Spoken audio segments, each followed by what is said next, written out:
అయితే కూటమి ప్రభుత్వం సంవత్సర పరిపాలన అట్టర్ ఫ్లాప్ చూసుకుంటే ఏదైతే తల్లికి వందనం అన్నారో అరకొరగానే ఇచ్చారు. చూసుకుంటే నిరుద్యోగులకు కానివ్వండి, వీళ్ళకి కానివ్వండి, ఒక పక్క స్కూల్స్ తెరిచాయి, కాలేజ్ తెరిచాయి, ఫీజు రింబర్స్మెంట్కి దాఖలాలే లేవు. ఏం చేస్తుంది ప్రభుత్వం? ఏం చేస్తుంది?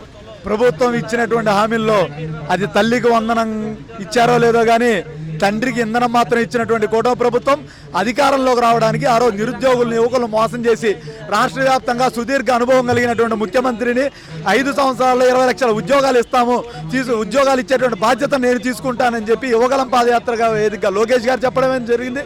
సభల్లో ఉమ్మడిగా కూటమి ప్రభుత్వం హామీ ఇవ్వడం జరిగింది.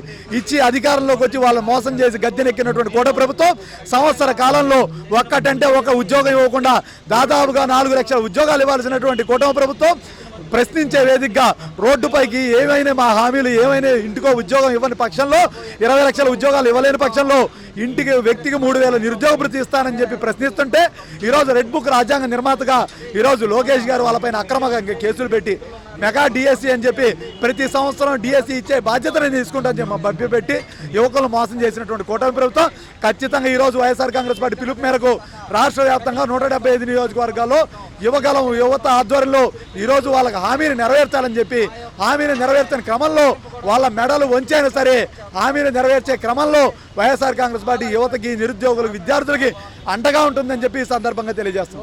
300 కోట్ల ప్రజాధనం నిరుపయోగంగా అయిపోయింది సార్. మ్యాట్ల కోసం, వాటర్ బాటిల్ కోసం కొట్టుకున్నారు. వచ్చిన వాళ్ళందరూ నిరాశగానే వెనక్కి తిరిగారు. ఎందుకంటే ఈరోజు సుదీర్ఘ రాజకీయ అనుభవం ఉందని చెప్పుకున్నటువంటి చంద్రబాబు నాయుడు గారు 40 ఏళ్ల ఇండస్ట్రీ కేంద్రంలో చక్రాలు తిప్పారు, ప్రధానమంత్రులు నిర్ణయించినటువంటి వ్యక్తిని అని చెప్పినటువంటి చంద్రబాబు నాయుడు గారు అధికారంలో రావడానికి అసత్య ఆరోపణలు చేసి సూపర్ 6 అని చెప్పి అధికారంలో వచ్చి డకౌట్ అయినటువంటి కూటమి ప్రభుత్వం అసెంబ్లీ సాక్షిగా హామీలు చూస్తే భయం వేస్తుంది, నెరవేర్చలేనటువంటి కార్యక్రమంలో ఉన్నాం, మీకేమన్నా సలహాలు సూచనలు ఉంటే ఇవ్వండి అని చెప్పి నిస్సిగ్గుగా చేతగానితనంతో తన డొల్లతనాన్ని ఈరోజు అసెంబ్లీ సాక్షిగా చెప్పినటువంటి చంద్రబాబు నాయుడు ఈ రాష్ట్ర ప్రజలను మోసగించాడు. ఖచ్చితంగా యువకులు, నిరుద్యోగులు, విద్యార్థులు, ఈ కుటుంబ ప్రభుత్వాన్ని అన్ని వర్గాల ప్రజలు ఖచ్చితంగా బుద్ధి చెప్తారు, వాళ్ళని గద్దె దించుతారని చెప్పి సందర్భంగా తెలియజేస్తారు. లోకేష్ గారు అజాపజాలేరు ఏమైపోయారు? ఐటీ శాఖగా ఉన్నారు, విద్యాశాఖగా ఉన్నారు, అసలు ఏమైపోయారు? స్కూల్ పుస్తకాలు చూసినా ఏం చూసినా 10,000 పైన ఇప్పుడు వసూలు చేస్తున్నారు ఏ స్కూల్స్లో.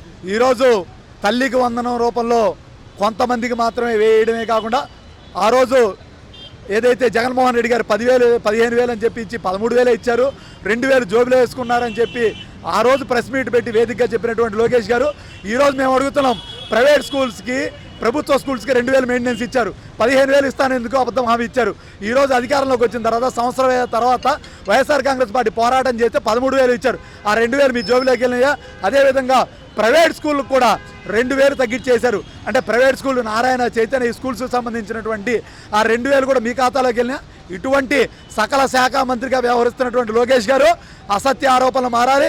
ఈరోజు సోషల్ మీడియా వేదికగా గత ఏదైతే వారం క్రితం సత్తెనపల్లిలో జరిగినటువంటి ఇన్సిడెంట్లో జగన్మోహన్ రెడ్డి గారికి భద్రత కలిగించి జగన్మోహన్ రెడ్డి గారి ప్రాణ హానికి కలిగించే విధంగా జగన్మోహన్ రెడ్డి వాళ్ళు చేస్తున్నటువంటి నిర్ణయాలు మేము ఎండగడతాం. ఈరోజు వారం రోజుల తర్వాత ఒక అబద్ధపు ఫేక్ వీడియోను రిలీజ్ చేసి ఈరోజు జగన్మోహన్ రెడ్డి గారి ప్రతిష్టను దిగజారుతామని చూసే పరిస్థితి లేదు. ప్రజల పక్షాన జగన్మోహన్ రెడ్డి గారి జనాలు ఎల్లవెల్లా ఉన్నారు. ఈరోజు జనాల రక్షణతోనే జగన్మోహన్ రెడ్డి గారు ప్రజల్లోకి వెళ్తున్నారు తప్ప మీ ప్రభుత్వం అధికారులను చూసి వెళ్ళట్లేదు. ఖచ్చితంగా మీరు ప్రజా వ్యతిరేక విధానాన్ని ఎండగట్టి తీరుతారు. అయితే అట్టహాసంగా వచ్చిన ఈ కూటమి ప్రభుత్వం ఫస్ట్లో ఎన్నో హామీలు ఇచ్చింది, కానీ అట్టర్ ఫ్లాప్ అయింది. చూసుకున్నట్లయితే మహిళల భద్రత లేదు, ఒక పక్క ఖజానాలో డబ్బులు లేవంటూ 300 కోట్ల యోగాంధ్ర ఖర్చు పెట్టారు. అసలు ఏం చేస్తుంది ఈ ప్రభుత్వం? ఏం చెప్పదలుచుకుంది? ప్రజలందరూ కూడా వ్యతిరేకంగా చూస్తూనే ఉన్నారు, వ్యతిరేకత మొదలైపోయింది. ఆల్రెడీ వ్యతిరేకత మొదలైపోయింది ప్రజల్లో అన్న విషయం ఈ కూటమి ప్రభుత్వానికి ఇంకా అర్థం కావట్లేదు. మొన్నటి వరకు వచ్చి మేము 4 రోజులే కదా, వచ్చి 2 నెలలే కదా, వచ్చి 6 నెలలే కదా అన్న మాటలు కాస్త సంవత్సరం కూడా దాటిపోయింది. మరి ఈ సంవత్సర కాలంలో ఈరోజు మా వైఎస్ఆర్ కాంగ్రెస్ పార్టీ అధినేత జగన్మోహన్ రెడ్డి గారు ఇచ్చినటువంటి పిలుపు ఏదైతే యువత పోరు అనేది ఉందో దాని మీద మీకు ఒక మాట చెప్పదలుచుకున్నాను.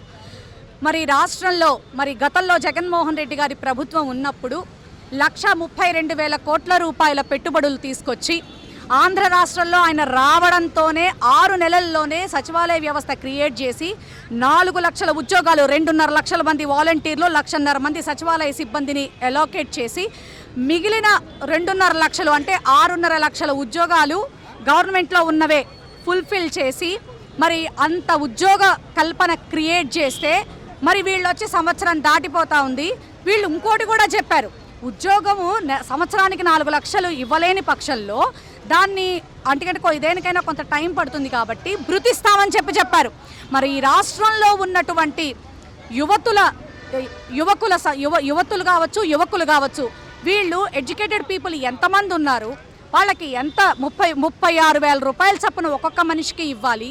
కొన్ని కోట్ల రూపాయలు ఈ రోజున రాష్ట్రంలో ఉన్నటువంటి యువత మొత్తానికి కూడా బాకీ పడిపోయినటువంటి విషయం ఈ రోజున యువతంతా రాష్ట్రంలో రోడ్డు మీదకి వస్తుంటేనే మరి ప్రతి ఒక్కళ్ళకి కూడా తెలుస్తూ ఉంది. వీటన్నిటికీ సమాధానం చెప్పుకోలేక రోజుకొక డైవర్షన్ పాలిటిక్స్ తీసుకొస్తూ పబ్బం గడుపుకుంటోంది ఈ కూటమి ప్రభుత్వం. చూసుకున్నట్లయితే రైతులకు పెట్టుబడి సాయాన్ని పక్కన పెట్టేశారు. 22 రోజుల క్రితమే ఇవ్వాల్సింది కూడా పక్కన పెట్టేసి యోగాంధ్ర గిన్నీస్ బుక్ రికార్డ్ అంటున్నారు. వచ్చిన వాళ్ళకి మంచినీళ్ళు బాటిల్ ఇవ్వలేదు, మేటల కోసం కొట్టుకున్నారు. వచ్చిన వాళ్ళు తిట్లు తిట్టడమే సరిపోయింది. అసలు యోగాంధ్ర దేనికి, ఎవరిని మెప్పించడానికి పెట్టారు? సెల్ఫ్ డబ్బా, ఏం చేయకపోయినా సెల్ఫ్ డబ్బా. ఈ డబ్బా కోసం ఆయన ఏదైనా చేస్తాడు. చంద్రబాబు నాయుడు గారిలో ఉన్న క్వాలిటీ ప్రకటనలు ఆర్భాటాలు అది లేనిదే జగన్మోహన్ రెడ్డి గారికి. ఎందుకంటే 5 ఏళ్లలో 2 సంవత్సరాలు కరోనా కష్టకాలంలో ఉన్నప్పటికీ కూడా మిగిలిన 3 ఏళ్లలోనే మీరు నిజంగా ఆ లిస్టు మొత్తం ఇప్పుడు చదివితే 10 ఫిషింగ్ హార్బర్లు, 4 పోర్ట్లు, అట్లాగే మెడికల్ కాలేజీలు, రైతు భరోసా కేంద్రాలు, ప్రతి డివిజన్కి ఒక సచివాలయం, ఈ విధంగా ఎన్ని కన్సల్ట్ చేశారు. రంగాచార్య యూనివర్సిటీ ఎంత అందంగా కట్టాడో మన కళ్ళ ముందుంది. ఉద్దానం కిడ్నీ సెంటర్ ఎంత బాగా, అక్కడ ఉన్న వాళ్ళందరికీ కూడా ఒక కిడ్నీ సెంటర్ గవర్నమెంట్ ఆసుపత్రే కాకుండా అక్కడ వాటర్ వల్లే ఈ ప్రాబ్లం జరుగుతోందని చెప్పని పెద్ద ఎత్తున మరి అక్కడ వాటర్ ట్యాంక్స్ అవి కూడా కట్టించి ఆ ప్లాంట్ని ఏర్పాటు చేసి వాళ్ళందరికీ కూడా మంచినీళ్ళు ఇచ్చేటటువంటి పని కూడా ఆయన చేయటం జరిగింది. ఆయన టైంలోనే మొదలుపెట్టాడు, ఆయన టైంలోనే పూర్తి చేశాడు. ఇట్లా ఫ్లైఓవర్లు కావచ్చు, ఎన్నో, 1 కాదు 2 కాదు ఎన్నో చేశారు. కానీ మా జగన్మోహన్ రెడ్డి గారు చేసినటువంటి ఒక చిన్న ఇబ్బందికర పరిస్థితి ఏమిటి అంటే మేము చేసింది చెప్పుకోలేకపోయాం. ఈ రోజున వీళ్ళు ఏం చేయకపోయినా కూడా మేం గొప్ప. యోగాంధ్ర ఓకే, ఆరోగ్యానికి సంబంధించి యోగా అనేది ప్రతి ఒక్కళ్ళకి అవసరం. అది ఒక వారం చెయ్యొచ్చు, వారోత్సవంగా ఒక వారం చెయ్యొచ్చు. దానికి నిజంగా అక్కడ ఉన్నటువంటి గిరిజనులందరినీ కూడా ఆ చుట్టుపక్కల వైజాగ్ చుట్టుపక్కల ఉన్నటువంటి పిల్లలందరినీ కూడా కొన్ని వేల మందిని తీసుకొచ్చి ఒకే చోట కిక్కిరిసిపోయేటట్టుగా వాళ్ళని ఒక చోట ఉంచి వాళ్ళకి తిండి తిప్పలు ఏమీ లేకుండా పిల్లలు ఎట్టొచ్చారో ఎట్టబడుకున్నారో నిజంగా వాళ్ళ భజన బృందం మీడియా TV5 సాంబడు గారు అంటారండి, మీకెందుకు అక్కడ ఉంటే మీకెందుకు, పిల్లల గురించి వాళ్ళు చూసుకుంటారు, మీకెందుకు, ప్రశ్నించడానికి మీరెవరు, మరి ప్రశ్నించడానికి మీరెవరు అని ప్రశ్నించే నువ్వెవరు అసలు మనం చూసుకున్నట్లయితే ఎలా ఉంది, చూసుకుంటే ఈ రప్ప నరకడం ఏంటంటారు? స్పీకర్ హోదాలో ఉన్న వ్యక్తి ఆ మాటలు అసలు ఎలా మాట్లాడుతున్నారు? జగన్ గారు మీ తలకాయ ఎగిరితే బాగుంటుంది కానీ ఆ పదాలు అసలు ఎక్కడి నుంచి వస్తున్నాయి వీళ్ళకి, దేనికోసం? ఇది వాళ్ళకే చెల్లుబాటు అవుతుందండి.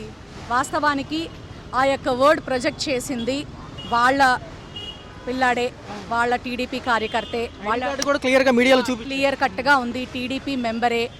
అయినప్పటికీ కూడా తన గురించి అయినా సరే మా జగన్మోహన్ రెడ్డి గారు చెప్పారు, మనం డెమోక్రసీలో ఉన్నాం, అతను ఏదో ఒక వర్డ్ ప్రొజెక్ట్ చేసినంత మాత్రాన అందులో దాని అంత లోతుగా చూడాల్సినటువంటి అవసరం ఏంటి అని చెప్పని నిజంగా అన్నారుగా మేడం. సినిమా డైలాగులు సినిమా వారికి ఏదో ఉద్దేశపూర్వకంగా ఎందుకు మాట్లాడతారు? ఎవరైనా ఏదో కొద్దిగా మోటివేషన్ కోసం అంటూ ఉంటారు, దాన్ని ఎంత పట్టించుకోవాల్సిన అవసరం ఏముంది? అదే కదా, చెప్పడానికే నీతులు ఉంటాయి, అవి ఆచరించడానికైతే ఆ నీతులు వర్తించవు. జగన్మోహన్ రెడ్డి గారు ఓన్గా ఇంటెన్షనల్లీగా నిజంగా ఆ డైలాగ్ ఏదైతే ఉందో, గంగమ్మ తల్లి జాతరలో పొట్టేళ్ల తల నరికినట్టు రప్ప నరుకుతాం, ఇదే కదా మీరు నేషనల్ మీడియా దాకా తీసుకుపోయారు. ఇది ఆయన ఓన్ డైలాగా? పోనీ ఆయన ఇంటెన్షనల్లీ అన్నారా? పోనీ ఆయనకి తెలుసా? మీకులాగా 24 గంటలు ప్రభుత్వాన్ని గాలికి వదిలేసి ఎంటర్టైన్మెంట్ షోల్లో ఇకిలిచ్చుకుంటూ నవ్వడానికి జగన్మోహన్ రెడ్డి గారు 5 ఏళ్ళు పనిచేయలే. ఆయనకి ఆ సినిమాలు, ఆ వ్యవహారాలు ఆయనకి తెలియవు. 24 గంటలు జగన్మోహన్ రెడ్డి గారికి ప్రజలకి ఏం చేయగలం, ప్రజలకి ఎంత మంచి చేయగలం అనే ఆలోచనలోనే ఆయన ముందుకు పోతున్నారు. మీరు ఆయన్ని అడ్డుకోవాలని, ఆయన మీద పగ తీర్చుకోవాలని, అసలు ఆయన లేకుండానే పోవాలని మీరు చేసేటటువంటి ఈ చండాలం అంతా కూడా ఆంధ్ర రాష్ట్రం చాలా ఇదిగా చూస్తూ ఉంది.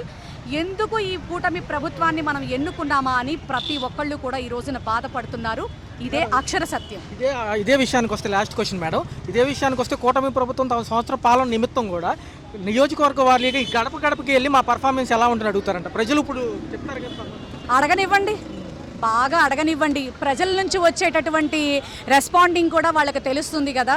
నిజంగా నాకు అర్థం కాని విషయం ఏంటంటే, చంద్రబాబు నాయుడు గారు మాట్లాడుతున్నారు 1,40,00,000 మంది షేర్ ఉన్నటువంటి ఈ ఆంధ్ర రాష్ట్రంలో వైఎస్ఆర్సీపీకి సంబంధించినటువంటి ప్రజలుంటే వాళ్ళందరూ ప్రజలు కాదా అని నేను అడుగుతా ఉన్నాను.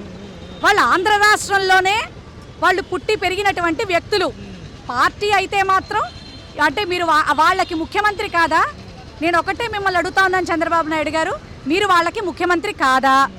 వాళ్ళు మరి పన్నులు గిన్నెలు ఏం కట్టుకోవట్లేదా? మరి న్యూట్రల్ పీపుల్ 1 కోటి మంది ఉంటారు, మా వాళ్ళు 1.5 కోటి అనుకుందాం. ఈ 2.5 కోట్ల మందికి నేను ముఖ్యమంత్రిని కాదు అని చెప్పని ఓ మాట చెప్పండి. మీరు ఓ జీవో రిలీజ్ చేయండి, అప్పుడు మిమ్మల్ని మేము క్వశ్చన్ చేయడం మానేస్తాం. మీరు మాకు సంబంధించిన ఆయన కాదు అని చెప్పని. నిజంగా సిగ్గుపడాలి సార్. ఇట్లాంటి స్టేట్మెంట్లు ఒక గౌరవప్రదమైనటువంటి ముఖ్యమంత్రి హోదాలో ఉండి తాట తీస్తా, తోకలు కత్తిరిస్తా, తోలొలుస్తా అని మాట్లాడటం అది మీకు ఎంత మటుకు సమంజసమో మీకు మీరే ఆలోచించుకోవాలని గౌరవ సీఎం గారిని కోరుతున్నారు. అయితే అట్టహాసంగా ప్రారంభించిన సంవత్సర పాలన అటర్ ఫ్లాప్ అవ్వడంతో ఏం చేయాలో తెలియట్లేదు చంద్రబాబు గారికి. చూసుకున్నట్లయితే ఈ సంవత్సరంలో చేసింది ఏమీ లేదు, ఇచ్చిన పథకాలన్నీ అరకొరగానే అమలయ్యాయి, చాలామందికి ఎగ్గొట్టారు. చూస్తే ఎలా అనిపిస్తుంది, ఈరోజు వైఎస్ఆర్సీపీ ఆధ్వర్యంలో జరిగిన ఈ యొక్క యువత పోరుకు సంబంధించి అనేక మంది యువత స్వచ్ఛందంగా పాల్గొన్నారు, ఎలా ఉంది? ముందుగా చంద్రబాబు నాయుడు గారు అన్ని వర్గాల్ని మోసం చేశారండి. అందులో ఇవాళ వైఎస్ఆర్సీపీ పిలుపు మేరకు యువత పోరు అనేది విజయవంతంగా, ఎందుకు వాళ్ళు చూస్తే స్వచ్ఛందంగా రోడ్ల మీదకి యువత వస్తున్నారు. ఎందుకంటే అతను మోసం చేశారు కాబట్టి. నిరుద్యోగ భృతి ఇస్తాను అన్నాడు 3,000 రూపాయలు, ఎక్కడిచ్చారు? మీరు సీఎం అయి సంవత్సరం అయింది అంటే నెలకి 3,000 చొప్పున 36,000 మీరు ప్రతి నిరుద్యోగికి బాకీ ఉన్నారు. అవి ఎప్పుడు ఇస్తారని చెప్పి వాళ్ళ ప్రతి విద్యార్థి రోడ్డు మీదకి వచ్చి నిలదీస్తున్నారు మిమ్మల్ని. అదేవిధంగా విద్యాశాఖ మంత్రి లోకేష్ ఉన్నాడు, ఆయన ఏం చేస్తున్నాడండి? దుబాయ్లో వెళ్ళి క్రికెట్ మ్యాచ్లు చూస్తాంలోను, ఐపీఎల్ మ్యాచ్లు చూస్తాంలోను బిజీగా ఉన్నాడే తప్ప విద్యాశాఖ గురించి ఏమైనా పట్టించుకుంటున్నారా? మొన్న 10th క్లాస్ పరీక్షల్లో కూడా ఎన్ని తప్పు దొరకలండి. ఫెయిల్ అయిన విద్యార్థికి 90 మార్కులు వచ్చాయి, మళ్ళీ రీవెరిఫికేషన్ పెట్టుకుంటే. అలాంటి తప్పులన్నీ జరుగుతుంది. నేనేమవుతున్నాడండి, వైజాగ్ వెళ్ళి ఐపీఎల్ మ్యాచ్ చూస్తా చిల్ అవుతున్నాడు. అందుకే వాళ్ళ యువత రోడ్డు మీదకి వచ్చారు. వాళ్ళకి సపోర్ట్గా ఇవాళ నాయకులు దేవినేని అవినాష్ గారు కానివ్వండి, వెల్లంపల్లి శ్రీనివాస్ గారు కానివ్వండి, విష్ణు గారు కానివ్వండి, 7 నియోజకవర్గాల నుంచి వచ్చి యువతకు సపోర్ట్గా నిలబడి వాళ్ళ కూటమి ప్రభుత్వాన్ని నిలదీయడం జరుగుతుందండి. చూసుకున్నట్లయితే ఇప్పుడు ఏదైతే విశాఖపట్నంలో కట్టిన ప్యాలెస్లు కానీ అవి కానీ ఇవాళ వీళ్ళే ఉపయోగించుకున్నారు కదా. 300 కోట్లు యోగా దినోత్సవం దేనికి ఖర్చు పెట్టారు? వచ్చిన వాళ్ళలో పడుకుని మ్యాట్ల కోసం కొట్టుకున్నారు తప్ప అక్కడ అసలు ఏమైనా జరిగింది? అదంతా పెద్ద బోగస్ అండి. డబ్బులు ప్రజాధనాన్ని వృధా చేయడమే తప్ప మోడీ గారిని పిలుచుకొచ్చో లేదా ఇంకోళ్ళని పిలుచుకొచ్చో చేయాల్సినంత నెసెసిటీ లేదు. నిన్న వచ్చిన విద్యార్థులు ఎక్కడి నుంచో ఇవాళ అక్కడ అరక ప్రాంతం నుంచి వాటి నుంచి తీసుకొచ్చి పిల్లల్ని ఎంత ఇబ్బంది పెట్టారంటే, వచ్చిన ప్రతి ఒక్కళ్ళు కనీసం వాళ్ళకి తాగడానికి మంచినీళ్ళు కానివ్వండి, కనీసం బిస్కెట్ ప్యాకెట్లు కానివ్వండి ఏమీ లేకుండా చాలా ఇబ్బంది పడుతూ వచ్చారు. అక్కడ ఏదైనా జరగరాంది జరిగితే వాళ్ళ కుటుంబానికి ఎవరు బాధ్యత వహిస్తారండి? మీరు బాధ్యత వహిస్తారా? మీరు ఏమన్నా చేస్తారా? ఏదన్నా ప్రకారం సానుభూతి అంటారు, అంతే కదా మీరు చేసేది. చూసినట్లయితే మహిళలు కానీ వచ్చిన వాళ్ళు కానివ్వండి చాలా వరకు కూడా అసౌకర్యంతోనే ఉన్నారు. ఎక్కడికక్కడ మ్యాట్ల కోసం వాటర్ల కోసం కొట్టుకున్నారు కానీ ఫుడ్ ఇచ్చింది లేదు, వచ్చిన బస్సులు వదిలేసి వెళ్ళిపోయాయి. ఈ అట్టహాసంగా చేసిన 300 కోట్లు దేని ప్రజాజనమే కదా. ఏమండి వాళ్ళకి రిలీజ్ చేయడం 300 కోట్లు ఎవరి జోబుల్లోకి వెళ్ళినా తెలియదండి. అక్కడ 300 కోట్లు కాదు కదా, కనీసం 30 కోట్లు ఖర్చు పెట్టినట్టు కూడా కనబడతలేదు. ఎందుకంటే కనీసం యోగా చేయడానికి మ్యాట్లు లేవండి. మ్యాట్ల గురించి కొట్టుకుంటున్నారు వచ్చిన వాళ్ళు వచ్చినట్టు. మీరు అంత అట్టహాసంగా చేసి కనీసం మ్యాట్లు లేవు, లేకపోతే కింద వాళ్ళకి కావాల్సిన ఏమీ లేకుండా మీరు ఏం చేశారండి? 300 కోట్లు ఎక్కడ ఖర్చు పెట్టారు? ప్రజాధనాన్ని మీరు రిలీజ్ చేసి 300 కోట్లు ఎవరి జోబులోకి వెళ్ళినాయి? అది అనేది మీరు ఏం కొన్నారు ఏంటి అనేది బిల్లులతో సహా బయట పెట్టండి మీరు అంత నిజాయితీగా ఉంటే. ఒక పక్క చూసుకున్నట్లయితే ఏదైతే రైతులకు పెట్టుబడి సాయం అన్నారో, అట్టహాసంగా ఏదైతే ప్రచారాలు చేశారో అవన్నీ కూడా నిరుపయోగంగా మారిపోయాయి. ఎక్కడా కూడా ఇచ్చిన దాఖలా లేవు, మళ్ళీ వాయిదా అంటున్నారు. ఏదన్నా మాట్లాడితే జగన్ కాన్వాయ్ గురించి, ఆ కేసుల గురించి, చనిపోయిన వ్యక్తి గురించి మాట్లాడారు. అదేనండి డైవర్షన్ చేయడానికి. ఇప్పుడు జూన్ నెలాఖరికి వచ్చేసింది, ఈ టయానికి ఖరీఫ్ పంట వేసుకుంటారు. ఈ పంట వేసుకోవడానికి వాళ్ళకి రైతు భరోసా ఇవ్వాలి. అవి ఇవ్వకుండా నువ్వు డైవర్ట్ చేయడానికి ఏం చేస్తున్నారండి? ఒక వీడియోని తయారు చేసి అక్కడ దాన్ని ప్రజెంట్ చేస్తున్నారండి. నిజంగా జరిగితే ఆ రోజు ఎందుకు రాలేదండి ఆ విషయం బయటికి? ఆ రోజు బయటికి రావాలి కదా. లేదా జగన్మోహన్ రెడ్డి గారు అంత జరిగితే అక్కడే ఆపి అక్కడే చేసేవారు కదా. అది ఎక్కడో జరిగిన సందర్భాన్ని ఏ వీడియోలో ఎడిట్ చేసి అది జగన్మోహన్ రెడ్డి గారికి ఆపాదించి, అది కూడా ఘటన జరిగిన వారం రోజుల తర్వాత అది బయటికి వచ్చి కావాలని కేసులు పెట్టి కావాలని చేసి ఏదో జగన్మోహన్ రెడ్డి గారికి వచ్చే జనాల్ని చూసి వాళ్ళు తట్టుకోలేకపోతున్నారు. పల్నాడులో కానివ్వండి, ఇది కానివ్వండి, జనాలు ఇసుకేస్తే రాలనంత జనాలు 8 గంటలు పట్టిందంటే 80 కిలోమీటర్లకి ఏ రేంజ్లో జనాలు వచ్చారనేది మీరు ఒకసారి ఆలోచించండి. వాళ్ళకి భయం పట్టుకొని ఏదో ఒకటి డైవర్షన్ చేయడం కోసం ఇలాగా ఆ కారు కింద ఎవరో పడి చనిపోయారని చెప్పి ఒక ఏఐ వీడియోని తయారు చేసి పెడుతున్నారండి వాళ్ళ. హలో, తెలుగు రాజ్యం ఛానల్ చూస్తున్నారా? సామాజిక రాజకీయ జీవన చిత్రణే తెలుగు రాజ్యం. అతిశయోక్తులు అసత్యాలు ఉండవు. రాజకీయ కోణం కాదు, ప్రజా కోణమే కొలబద్ద. తెలుగు రాజ్యం వీక్షణ మీ ఉత్తమ అభిరుచికి నిదర్శనం.